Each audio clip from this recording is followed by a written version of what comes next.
नमस्कार, आप देख रहे हैं सबसे बड़ा सवाल। आपके साथ मैं हूं अखिलेश आनंद। छत्तीसगढ़ से आई एक खबर ने देश की दो सबसे बड़ी राजनीतिक पार्टी की राजनीति पर सवाल खड़े कर दिए हैं। नेताओं के बीच हुई कथित बातचीत के ऑडियो टेप के हवाले से यह आरोप है कि छत्तीसगढ़ में पिछले साल हुआ विधानसभा उपचुनाव फिक्स था।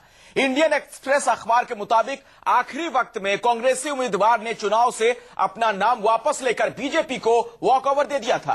आरोपों के घेरे में मुख्यमंत्री रमन सिंह से लेकर कांग्रेस के वरिष्ठ नेता और पूर्व सीएम अजीत जोगी जैसे नेता हैं।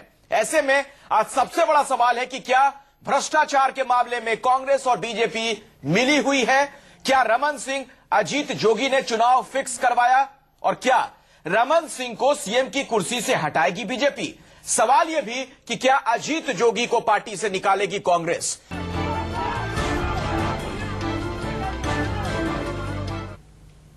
जो दो पार्टियां आरोपों के घेरे में हैं, देश की दोनों सबसे बड़ी पार्टी हैं। जाहिर तौर पर कई सवाल खड़े हो रहे हैं। हमारे साथ बातचीत करने के लिए जो मेहमान जुड़ चुके हैं उनसे मैं आपका परिचय करवा दूं। मेरे साथ यहां गोपाल कृष्ण अग्रवाल जी मौजूद हैं, भारतीय जनता पार्टी के राष्ट्रीय प्रवक्ता। मुकेश नायक, कांग्रेस के वरिष्ठ नेता और प्रवक्ता मेरे साथ जुड़ चुके हैं। आशुतोष, आम आदमी पार्टी के प्रवक्ता, हमारे साथ जुड़ने वाले हैं। एसवाई कुरैशी साहब हमारे साथ हैं, पूर्व मुख्य चुनाव आयुक्त, उनसे भी हम बातचीत करेंगे। आप तमाम मेहमानों का बहुत बहुत स्वागत। लेकिन पहला सवाल गोपाल कृष्ण अग्रवाल जी आपसे है, क्या बीजेपी और कांग्रेस भ्रष्टाचार के मामले में आपस में मिली हुई है?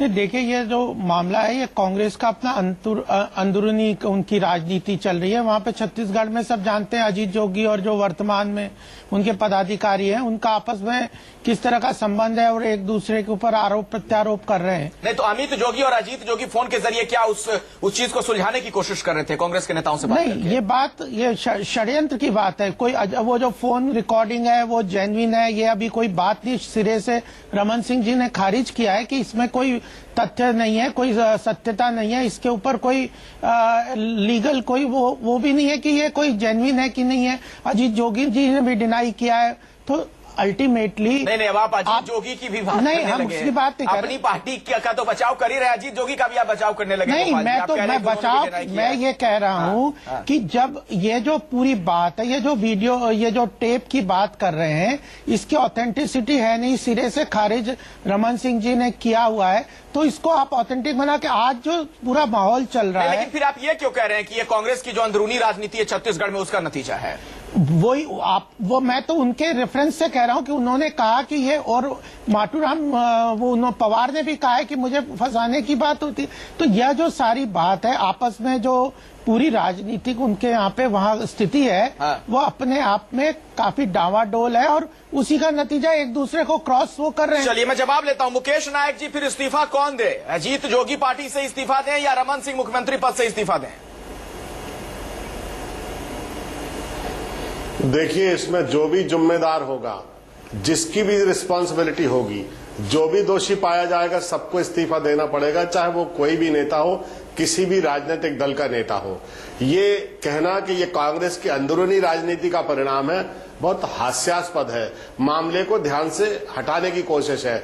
अगर ये कांग्रेस का अंदरूनी मामला है और रमन सिंह इसमें बिल्कुल बेदाग है, तो फिर जो कांग्रेस पार्टी ने मांग की है कि इसमें सुप्रीम कोर्ट के जज की अध्यक्षता में एक कमेटी बनाकर पूरी इसकी जांच होना चाहिए, तो इनको जांच से डर क्यों लग रहा है? क्यों जांच से डर रहे गोपाल जी? देखिए, जांच से डर की बात नहीं है। आरोपों के ऊपर अगर सरकारें चलेंगी तो क्या होगा? ये तो अगर कांग्रेस मामूली आरोप नहीं है। देखिए, इसको आप इस तरीके से गोपाल जी नहीं कह सकते। आप अगर बताओ, इंडियन एक्सप्रेस एक प्रतिष्ठित अखबार है जिसने खुलासा किया, उसका ये दावा है। आप इसको सिर्फ ऐसे नहीं कह सकते कि आरोपों से राजनीति कैसे चलेगी। ऑथेंटिसिटी ऑफ टेप अभी तो आप जांच करवाइए ना। रमन सिंह जांच के आदेश क्यों नहीं दे रहे? तो जांच के आखिर में अगर ये कांग्रेस इतनी बात कह रही है, रमन सिंह जी का इस्तीफा मांग रही है, इनके तो कोर्ट केस में नेशनल हेराल्ड में तो अपने वाइस प्रेसिडेंट और प्रेसिडेंट से ये नेशनल हेराल्ड पे आप चले गए। मैं इस केस की बात कर रहा हूं जहां पे आपकी पार्टी के नेता का नाम भी सामने आया है, उनकी पार्टी के बड़े नेता का नाम सामने आया है। आप किस स्तर पे क्या एक्शन लेना चाहिए, इसको तो डिफाइन करना पड़ेगा ना। आरोपों के ऊपर सरकारें चलेंगी तो कोई काम ही क्या होगा? हर रोज तो आरोप,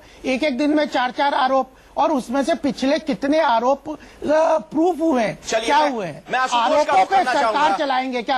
आशुतोष जी, क्या आरोपों पर सरकार चलेगी? ये क्या खेल है आरोपों का? गोपाल जी कह रहे हैं।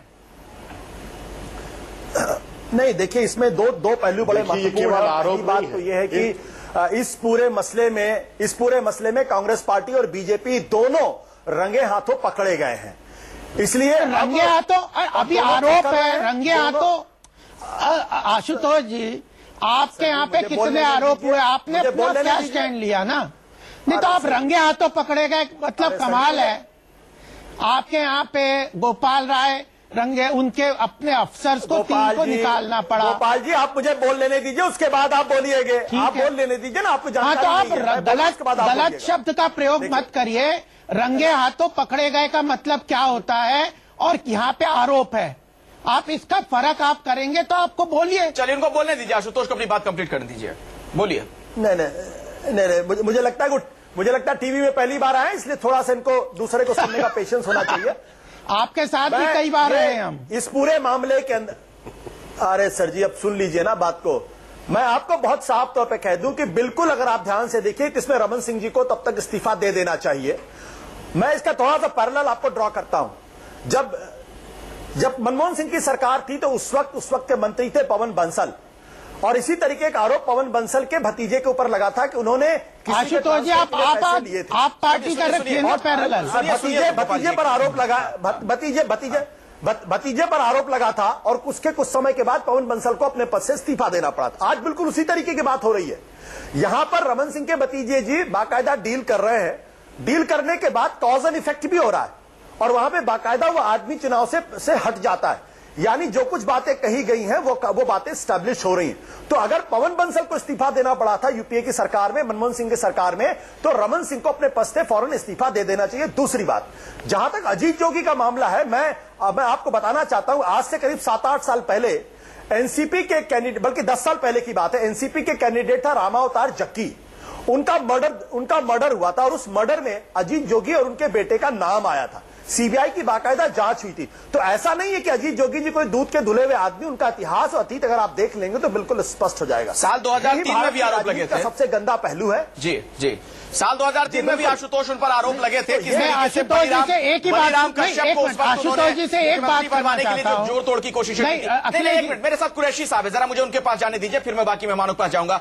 एसवाई कुरैशी साहब, आप मुख्य चुनाव आयुक्त रहे हैं इस देश में, जरा ये बताइए, क्या ये जनता के साथ छल नहीं है अगर इन आरोपों में सच्चाई है? जिस तरह का ऑडियो टेप सामने आया है कि एक बड़ी पार्टी का नेता दूसरी पार्टी के नेता को जितवाने के लिए वॉकओवर दे देता है चुनाव से पहले। आपने ठीक कहा कि ये बहुत ही गंभीर विषय है। दो बड़ी बड़ी पार्टियां, उनके बड़े बड़े लीडर्स इस किस्म के स्कैंडल में इन्वॉल्व हो, ये तो बहुत सीरियस इशू है, और इसकी तह तक जाना तो बहुत जरूरी है अगर भारत में पॉलिटिक्स को साफ सुथरा बनाना है।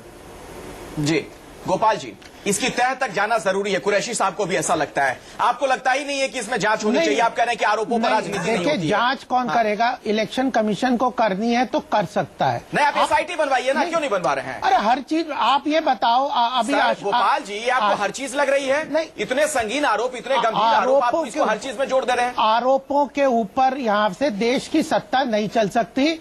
ये तो आप क्या, ये पहले रिजल्ट देख के उसके ऊपर स्क्रिप्ट लिखते हैं। अगर आशुतोष जी को इतना अहंकार है तो इनके कितने मंत्रियों पे आरोप है, उनको क्या कर रहे हैं? उनके ऊपर प्रूफ है, उन्होंने अपने अधिकारियों को निकाला है।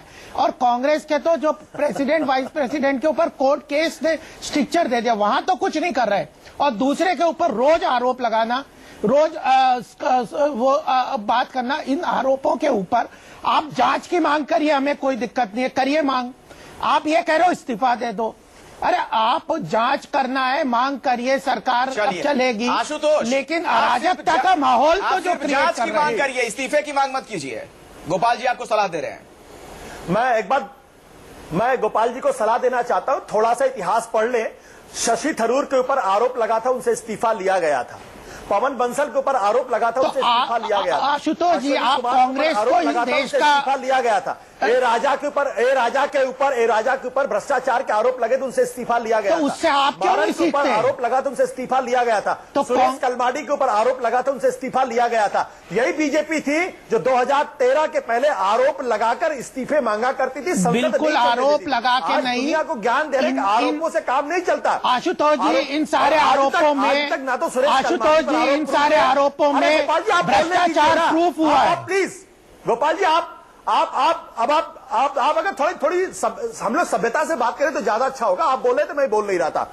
तो मैं ये कह रहा हूं कि इस देश के अंदर यही बीजेपी थी जो आरोप लगाती थी, आरोप लगाने के बाद संसद चलने नहीं देती थी और उसके बाद इस्तीफा लेती थी और चुपचाप बैठ जाती थी। आज जब इनके नेताओं के ऊपर लग रहा है आरोपों से सत्ता नहीं चलती है। हाँ, तो अब मैं जवाब दे दूं आपको। आपके तर्क अलग थे, आज अब सत्ता हाँ, आशुतोष जी अलग हो गए। आपको एक पहले तो आशुतोष जी आप बता दीजिए कि आप कांग्रेस को बेंचमार्क मानते हैं क्या भ्रष्टाचार से लड़ाई का? अगर आप कांग्रेस को बेंचमार्क मानते हैं, आप उनसे बड़े भ्रष्ट हैं। और आप अगर उसमें जितने आरोप भाजपा ने लगाए हैं, ज्यादातर कोर्ट केसेस के थ्रू प्रूफ हुए हैं। आपके दिलीप सिंह यादव, आशुतोष जी अब आप सुन लीजिए, जितने भ्रष्टाचार के आरोप कांग्रेस पे लगे हैं ज्यादातर प्रूफ हुए हैं, कोर्ट से प्रूव हुए हैं और उनके ऊपर प्रॉपर एक्शन हुआ है। आपने जितने आरोप लगाए हैं उनमें से कितने आपने प्रूफ किए? उनको आप फॉलो अप नहीं करते। शीला दीक्षित पे आप पोथे लेके घूमते थे कि हमने इतने, शीला दीक्षित इतनी भ्रष्ट है, आज उन सबको भूल के नए नए आरोप लगाते हो। आपके अपने पार्टी के इतने आरोपी मंत्री बैठे हुए हैं, उन पे कोई एक्शन नहीं लेते। तो छोटा जवाब दीजिए, फिर मुकेश नायक जी के पास मुझे जाना है। नहीं, मैं देखिए बीजेपी के अंदर परंपरा क्या है, कांग्रेस भ्रष्टाचार करती है उसका थोड़ा छुपा रहता है। इनके पार्टी के अध्यक्ष कैमरे पर घूस लेते हुए पकड़े जाते हैं, बंगारू लक्ष्मण। दिलीप सिंह जुदेव कैमरे पर घूस लेते हुए पकड़े जाते हैं। रमन सिंह के भतीजे कैमरे पर बात करते हुए पकड़े जाते हैं और डील करते हैं। आपके अपने आपके मंत्री के 3 पदाधिकारियों को कांग्रेस के आपका चीफ मिनिस्टर खुद निकालता है। क्या एक नई परंपरा, फिर भी आप मंत्री को उसका जिम्मेदार नहीं मानते। पकड़े न जाओ तो भ्रष्टाचार। गोपाल राय जी के टाइम पे 925 सर देखिए, गलत ये लड़ाई इस दिए बात गए। की नहीं होनी चाहिए। देखिए गोपाल जी, आप लोग तो अलग चाल चरित्र और चेहरे की बात करते थे। ये लड़ाई इस बात की नहीं होनी चाहिए कि मेरी कमीज आपसे ज्यादा सफेद है। नहीं, ये जब स्तर राजनीति का स्तर इतना घटिया कर दिया है। मैं मुकेश नायक जी से आप सवाल पूछता हूं। अगर आरोप लाते हैं तो आप कुछ प्रूफ तो मुकेश करिए। नायक जी, इस केस में ये जो पूरा आरोप लग रहा है, जो ऑडियो टेप सामने आया है, इसमें जो किरदार हैं, उसके 2 बड़े किरदार आपकी पार्टी के बड़े नेता हैं छत्तीसगढ़ में। एक तो मुख्यमंत्री भी रहे अजीत जोगी, दूसरे उनके बेटे हैं। आप लोगों ने क्या कार्रवाई की? देखिए, अमित जोगी को प्रदेश कांग्रेस कमेटी ने नोटिस दे दिया है और चूंकि अजीत जोगी जी राष्ट्रीय कार्य समिति के सदस्य हैं, तो पार्टी आलाकमान ने पूरे मामले को संज्ञान में लिया है और शीघ्र ही उस पर कोई निर्णय होगा। मैं ये कहना चाहता हूं कि कांग्रेस पार्टी जब केंद्र सरकार में थी, किसी भी मंत्री पर आरोप लगा, हमने किसी को बचाया नहीं, सबने इस्तीफा दिया। गुजरात में इनके क्या बात कर रहे हैं? आपके सारे मंत्री इन्होंने हटाया में रहे जब तक कोर्ट ने उन्हें कोर्ट ने शिवराज सिंह जिम्मेदार नहीं ठहराया। 1 करोड़ बच्चों का भविष्य खा लिया।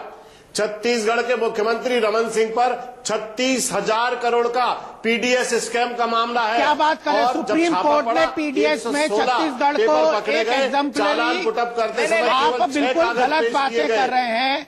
पीडीएस स्कीम में छत्तीसगढ़ के पीडीएस में नहीं जा रहे। मुकेश जी, उस पे क्या ये शर्मनाक नहीं है? मेरा सवाल सुनिए मुकेश जी, क्या ये शर्मनाक नहीं है कि छत्तीसगढ़ में आपकी पार्टी का जो सबसे बड़ा चेहरा है, उनकी इसमें भूमिका पाई जा रही है? चुनाव में जिस तरीके से आप लोग बीजेपी को वॉकओवर दे रहे हैं, आपके पार्टी के नेता उम्मीदवार जो वहां से थे, आखिरी वक्त में न सिर्फ अपना नाम वापस लेते हैं बल्कि बाद में बीजेपी ज्वाइन कर लेते हैं। क्या यह शर्मनाक नहीं है कांग्रेस के लिए? बिल्कुल आप ठीक कह रहे हैं। जो हमारे कैंडिडेट थे वो 2 दिन पहले अपना नाम वापस ले लेते हैं और टेप में जो जो कन्वर्सेशन है, जो जो भी संवाद है, बिल्कुल उसकी कड़ियां जुड़ी हुई हैं, बिल्कुल प्रूफ होती हुई सारी बात दिखाई दे रही है, जो अत्यंत दुर्भाग्यजनक है, राजनीति के पराभव का सूचक है। और मैं बहुत असहज हो रहा हूं इस विषय पर बात करते समय। हमारे छत्तीसगढ़ में जो प्रतिपक्ष के नेता थे सिंहदेव साहब, उन्होंने खुद कहा कि हमारे कैंडिडेट ने अंत में कहा कि हम चुनाव लड़ेंगे और उसके आधार पर उन्हें टिकट दे दिया गया। उसके बाद जो टेप में बातचीत हुई है उसको देख के, उसको सुन के तो बिल्कुल स्पष्ट हो जाता है कि कांग्रेस के कैंडिडेट ने बेईमानी की है और इसी कारण बीजेपी के उम्मीदवार 50,000 वोट से वहां पर जीत गए। और भी ऐसे जो भी नेता हैं, सब पर कांग्रेस पार्टी की नजर है और जो पूरी राजनीतिक संस्कृति को विकृत करने की कोशिश है वो अत्यंत दुर्भाग्यजनक है। कुरैशी साहब, मुझे तो लगता है कि इस पूरे मामले में सबसे ज्यादा जो चीज एक तरीके से हम कह सकते हैं कि दांव पर लगी हुई है, वो है जनता का विश्वास, जनता का भरोसा। अगर इस तरीके से लोग चुनाव जीत रहे हैं, पता नहीं इस देश में फिर क्या क्या होता होगा। मैं आपसे यह पूछ रहा हूं, आपको क्या लगता है पहली नजर में क्या कार्रवाई करें तमाम पार्टियां? ताकि जनता का भरोसा बहाल हो? देखिए अगर जो ये रिपोर्ट ठीक है, जिसके ठीक होने के चांस ज्यादा लगते हैं, तो बहुत ही गंभीर विषय तो यह है। और चूंकि मैंने जैसे पहले कहा कि देश की सबसे दो बड़ी पार्टियां इसमें इन्वॉल्व हो, बड़े बड़े लीडर्स हो, उसके बाद भी अगर कोई कार्रवाई नहीं होती तो लोगों को डेमोक्रेसी में क्या विश्वास रह जाएगा। इसलिए सबकी जिम्मेदारी बनती है, नेताओं की, पॉलिटिकल पार्टीज की जिम्मेदारी बनती है कि इस इशू को अच्छी तरह एग्जामिन करा के फौरी तौर पे एक्शन ले। लोगों का कॉन्फिडेंस वापस हासिल करना बहुत ही जरूरी है। चुनाव आयोग इसमें कुछ कर सकता है कुरैशी साहब? मुझे नहीं लगता कि चुनाव आयोग इसी स्टेज पे, क्योंकि जब रिजल्ट अनाउंस हो जाता है उसके बाद इलेक्शन कमीशन का रोल खत्म और जुडिशरी का रोल शुरू होता है, और वो भी इस तरह के इलेक्शन पिटीशन ही फाइल हो सकता है। अब मुझे नहीं मालूम, मेरा ख्याल है कि शायद इलेक्शन पिटीशन इसमें एक फाइल हुआ है जी, और अगर उसमें ये करप्शन का इशू रेज किया गया था तो ये इशू उससे लिंक जरूर हो जाएगा और हाई कोर्ट इस इलेक्शन पिटीशन के जरिए इसके ऊपर अपना फैसला सुना सकती है। चलिए, एक बड़ा सवाल यहां ये खड़ा होता है गोपाल जी, उसका जवाब मैं आपसे ब्रेक के बाद लूंगा कि इस पूरे मामले में दूध का दूध पानी का पानी हो जाए, इसके लिए आप लोग एसआईटी का गठन क्यों नहीं कर देते हैं? 13 सितंबर 2014 को छत्तीसगढ़ में विधानसभा का उपचुनाव हुआ था अंतागढ़ सीट के लिए। इंडियन एक्सप्रेस अखबार ने अब यह खुलासा किया है एक ऑडियो टेप जारी करके कि दरअसल जो चुनाव हुआ था वहां पर सारा मामला फिक्स था। फिक्स इस लिहाज से बीजेपी और कांग्रेस के बड़े नेताओं के बीच बातचीत हो गई थी और उसके बाद कांग्रेस का जो वहां पर उम्मीदवार था उसने बीजेपी को वॉकओवर दे दिया। आखिरी वक्त में उन्होंने अपना नाम वापस ले लिया। अब वो जो उम्मीदवार हैं मंतूराम पवार, वो बीजेपी में शामिल हो चुके हैं। सवाल कई खड़े हो रहे हैं। बातचीत करने के लिए मेरे साथ बीजेपी से गोपाल कृष्ण अग्रवाल जी मौजूद हैं, कांग्रेस से मुकेश नायक हैं, आम आदमी पार्टी के नेता आशुतोष भी मेरे साथ जुड़े हुए हैं और हमारे साथ एसवाई कुरैशी साहब भी चर्चा में शिरकत कर रहे हैं। आप मुख्य चुनाव आयुक्त रह चुके हैं। गोपाल कृष्ण अग्रवाल जी, आप लोग पार्टी विद द डिफरेंस की बात करते रहे, चाल चरित्र और चेहरे की बात करते रहे, और अब आप ये कह रहे हैं मुझे कि आरोपों पर राजनीति नहीं होती है। इसकी बजाय क्या आप ये नहीं कह सकते थे, या आपके पार्टी के बड़े नेता ये नहीं कह सकते थे कि इस पूरे मामले में मुकम्मल जांच होगी? देखिए, मैंने कहा था कि आरोप पे ही राजनीति हो रही है। आज आरोपों पे सरकार नहीं चल जांच करवा लीजिए ना, आपके पास सरकार में, आपके अंदर में तमाम जांच एजेंसियां आपके पास तो ये क्या है? आज जो सवेरे से चर्चा हो रही है वो ये नहीं हो रही कि जांच हो, वो तो इस्तीफा दे दो। और आज दिन भर में कितने आरोप इस्तीफा नहीं मांगते थे? नहीं, जब कांग्रेस के नेताओं पर आरोप लगते थे या आम आदमी पार्टी के नेताओं पर आरोप लगते तो क्या आप इस्तीफे नहीं मांगते? तथ्य होना चाहिए। उनमें जितने आरोप हुए हैं उनमें ज्यादातर प्रूफ हुए हैं और उनमें बहुत जाके सुप्रीम कोर्ट और सबके स्ट्रिक्चर्स थे, इन्वेस्टिगेशंस थी, और उसके बाद उन तथ्यों के ऊपर कई सालों से जो चल रहे थे उनकी बात है। और आज तो ये एक टेप निकाल दी, आज इसमें ये कर दिया, और अल्टीमेटली अकाउंटेबिलिटी बनाने के लिए इस टेप को आप ऐसे खारिज नहीं कर सकते हैं कि एक टेप निकाल दी। हालांकि इसकी सत्यता की पुष्टि बाकी है, लेकिन मैं ये कह रहा हूं इसके जो किरदार हैं, आप एक तरफ देखिए, आपके जो वहां पर मुख्यमंत्री हैं रमन सिंह जी, उनके वहां दामाद हैं। आप कांग्रेस को दामाद दामाद कह के घेरा करते थे, अब तो आपकी पार्टी भी एक ऐसे दामाद हो गए, कल को कांग्रेस ये कह सकती है। नहीं तो वो गुप्ता जी को दामाद है, ये कौन डिनाई करा, लेकिन ये टेप की ऑथेंटिसिटी की बात है। और ऑथेंटिसिटी आप डिमांड करिए ना कि इसकी जांच होनी चाहिए, या जिसको भी डिपार्टमेंट को चाहिए जांच की डिमांड करिए, वो रमन सिंह जी उसका फैसला लेंगे। तो मुकेश, लेकिन आप सीधे ये कहते हैं कि रमन सिंह के घेरे में है, वो फैसला कैसे ले सकते हैं? कैसे रमन सिंह का कैसे आप उनके दामाद पर आरोप लग रहा है कि उन्होंने बातचीत की? दामाद पे आरोप लग रहा है ना, आप खुद ही कह रहे हैं आरोप लग रहा है, उनके दामाद पे लग रहा है। और वो जो टेप है उसमें कांग्रेस का आदमी इन्वॉल्व है, उनके अंदर की राजनीति इतनी दिनों से चल रही है, वो अजीत जोगी और उनके अंदर। मतलब आप ये कह रहे हैं कि दरअसल ये कांग्रेस की अंदरूनी राजनीति है और उसका शिकार आप लोग हो रहे हैं? नहीं, मैं कह रहा हूं कि इस तरह की परिस्थिति में आप इसको सच मान के जो चल रहे हैं वो गलत है। मुकेश, परिस्थितियों को ध्यान में रखिए मत चलिए। और मुकेश जी पहली बार नहीं, बिना जांच के झूठ मान के चलिए तो ठीक रहेगा। नहीं, झूठ मान, आप इसके पहले तो ये कहिए कि इसकी जांच होनी चाहिए। वो मुकेश जी खुद कह रहे हैं कि मैं असहज हूं, पहले तो कांग्रेस तय करे कि वो टेप को क्या जानती है। जवाब दीजिए मुकेश नायक। सारी बातों को तय करके आगे बढ़ेंगे ना।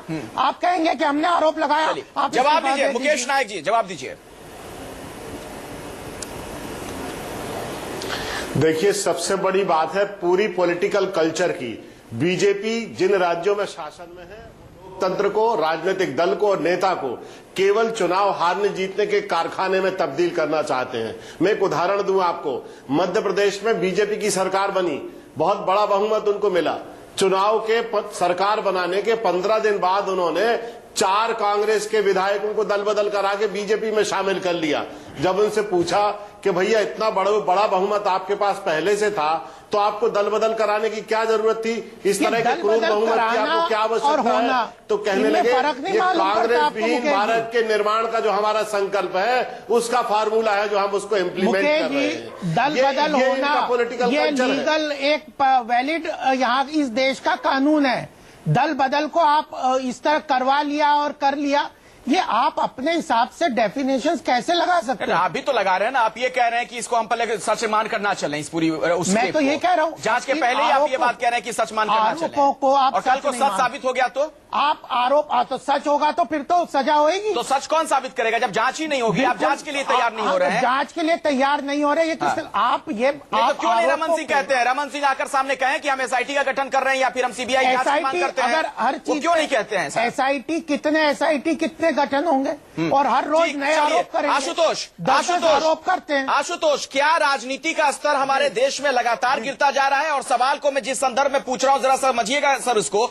आप लोगों पर भी जब आरोप लगते हैं, और हालिया बात में कल डीडीसीए वाले मामले में राजेंद्र कुमार पर जब तमाम आरोप लगे और जांच पड़ताल हुई, तो आपके मुख्यमंत्री अरविंद केजरीवाल सीधे उनके समर्थन में खड़े हो गए, बजाय इसके ये कहने के कि इस पूरे मामले में जांच करवा लो, सारी चीजें सामने आ जाएंगी।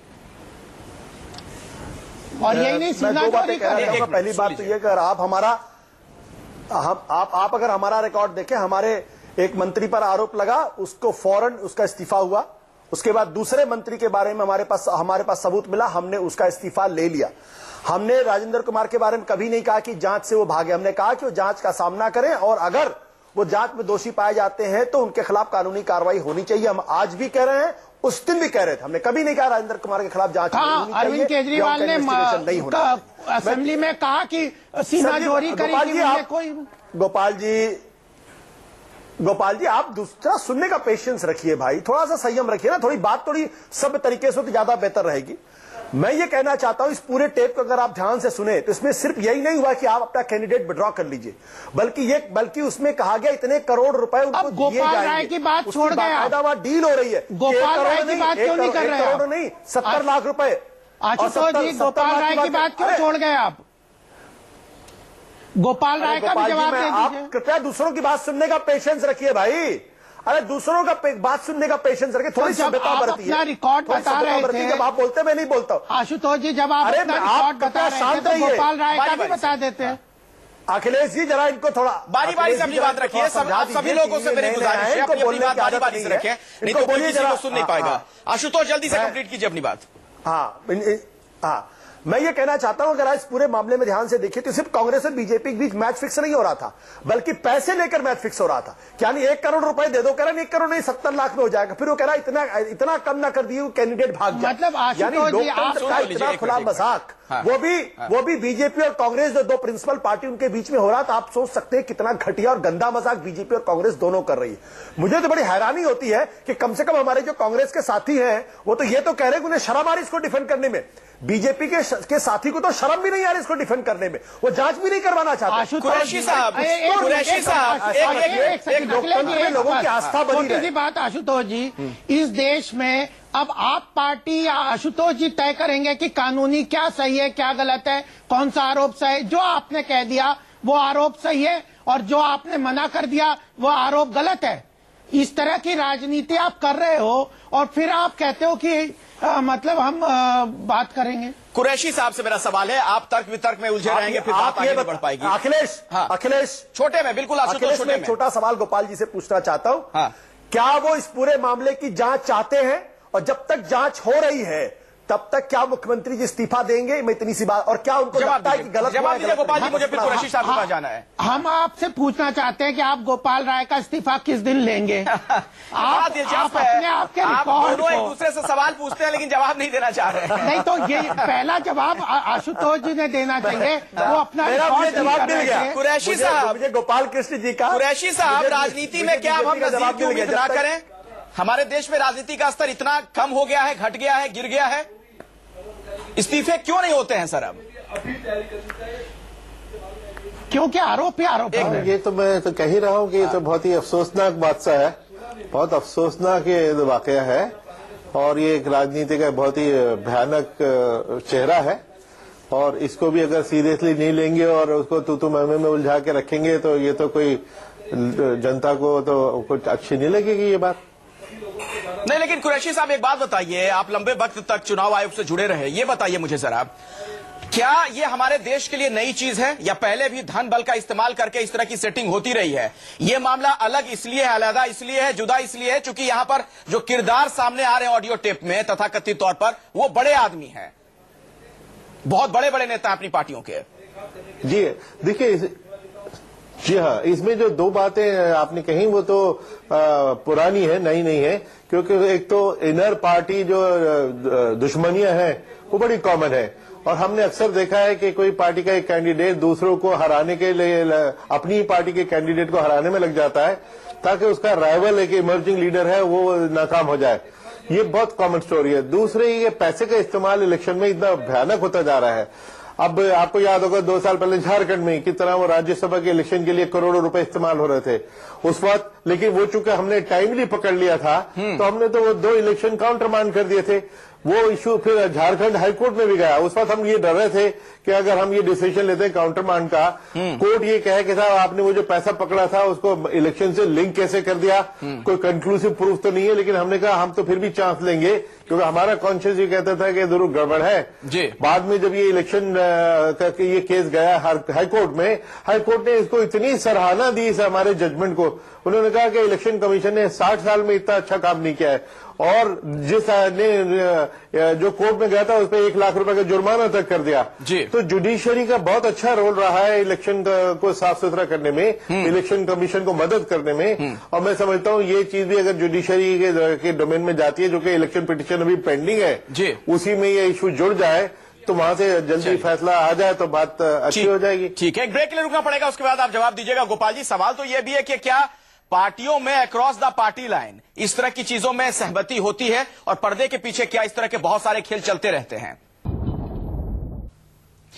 इंडियन एक्सप्रेस अखबार ने जो ऑडियो टेप जारी किया है उसके बाद से छत्तीसगढ़ की राजनीति में भूचाल है, और सवालों के घेरे में कांग्रेस बीजेपी दोनों ही है। गोपाल जी, एक छोटी सी टिप्पणी आपसे चाहूंगा। भ्रष्टाचार को आपने एक बड़ा मुद्दा बनाया था लोकसभा चुनाव के दौरान, क्या आपके लिए अब यह मुद्दा नहीं है? देखिए, भ्रष्टाचार बहुत बड़ा मुद्दा, और आप अगर हमारी सरकार का पिछले 1.5 साल में देखेंगे नहीं, तो ये भी तो भ्रष्टाचार के नहीं, देखिए मैं वही कह रहा हूँ, गवर्नेंस उससे भी बड़ा मुद्दा था। इस देश को आर्थिक विकास पे, गवर्नेंस पे ले जाना।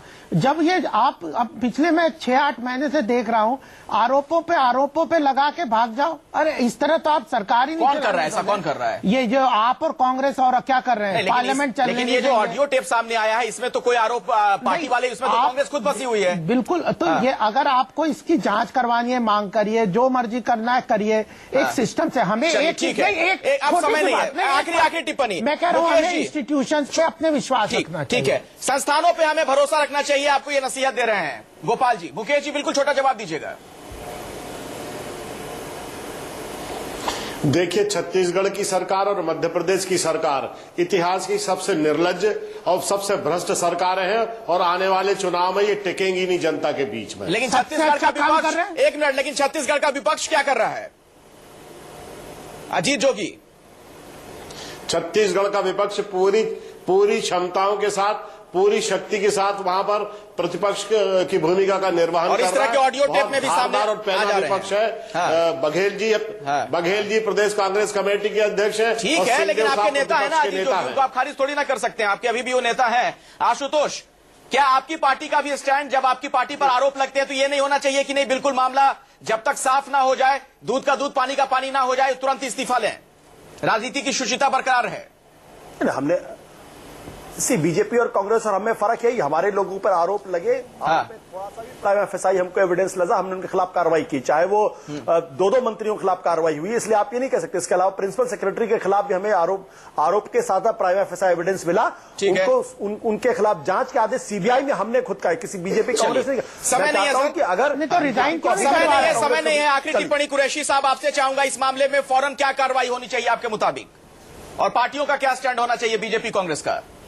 जांच होनी, दो बातें होनी चाहिए, इसकी फौरन जांच होनी चाहिए, चाहे वो सीबीआई से कराए या हाई कोर्ट इसमें मुदाखलत करे। और चूंकि दो बड़ी पार्टीज इन्वॉल्व हैं, उनकी लीडरशिप का भी फर्ज बनता है कि इस इशू को सीरियसली लेके इस पे फौरी कार्रवाई करें, फौरी कार्रवाई करें। और इसलिए भी कुरैशी साहब ये जरूरी है, माफी के साथ बीच में आपको टोक रहा हूं, वक्त नहीं है, ताकि जनता का भरोसा इस लोकतंत्र में बहाल हो एक बार फिर से। इस तरह के मामले जब सामने आएंगे तो भरोसा दिखता है आम लोगों का भी। बहुत बहुत शुक्रिया आप तमाम मेहमानों का इस चर्चा में शिरकत करने के लिए।